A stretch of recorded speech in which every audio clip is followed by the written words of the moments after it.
So ఇప్పుడు తెలుగులో అంటే పత్రి గారు ఆంధ్ర, తెలంగాణ, సౌత్ ఇండియా స్టేట్స్‌లో చాలా ఎప్పటి నుంచి ఎంతో కాలం నుంచి వర్క్ చేశారు. అండ్ మనం పీఎంసీ తెలుగు ఎస్టాబ్లిష్ చేసినప్పుడు ఆ రీచ్ అనేది ఈజీగా ఉంది. అంటే చాలామంది మెడిటేటర్స్ ఉన్నారు తెలుగు స్పీకింగ్. అండ్ హిందీలో అంతే వర్క్ చేశారు. కానీ కొంచెం తెలుగుకున్నంత స్ప్రెడ్ అనేది మెల్లగా వచ్చేది. స్టేట్స్ చాలా స్టేట్స్ ఉంటాయి కాబట్టి. అవును. సో ఈ స్ప్రెడింగ్ అనేది ఎట్లా ఉండేది? అంటే తెలుగులో నేర్చుకున్న ప్రతి మాస్టర్ హిందీ వచ్చిన వాళ్ళందరూ కూడా చక్కగా నార్త్ ఇండియాలో అనేక స్టేట్స్లో తిరిగి మెడిటేషన్ని ఎస్టాబ్లిష్ చేశారు. అక్కడ సెంటర్స్ ఎస్టాబ్లిష్ చేశారు. అండ్ బ్యూటిఫుల్ కమ్యూనిటీ అంతా వచ్చేసింది అక్కడ.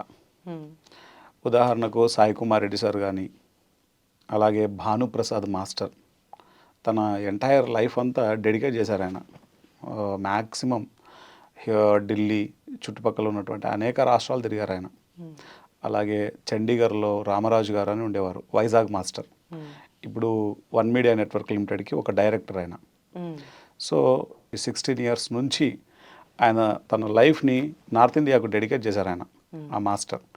అలాగే దీప్తినాథెల్ల గారు, వీళ్ళందరూ ఇక్కడ మూమెంట్ ఎంతైతే స్ట్రాంగ్ ఉందో మన సౌత్ ఇండియాలో అంతే స్ట్రాంగ్ చేయడానికి డే 1 నుంచి అక్కడ ఎంతోమంది మాస్టర్స్ వర్క్ చేశారు.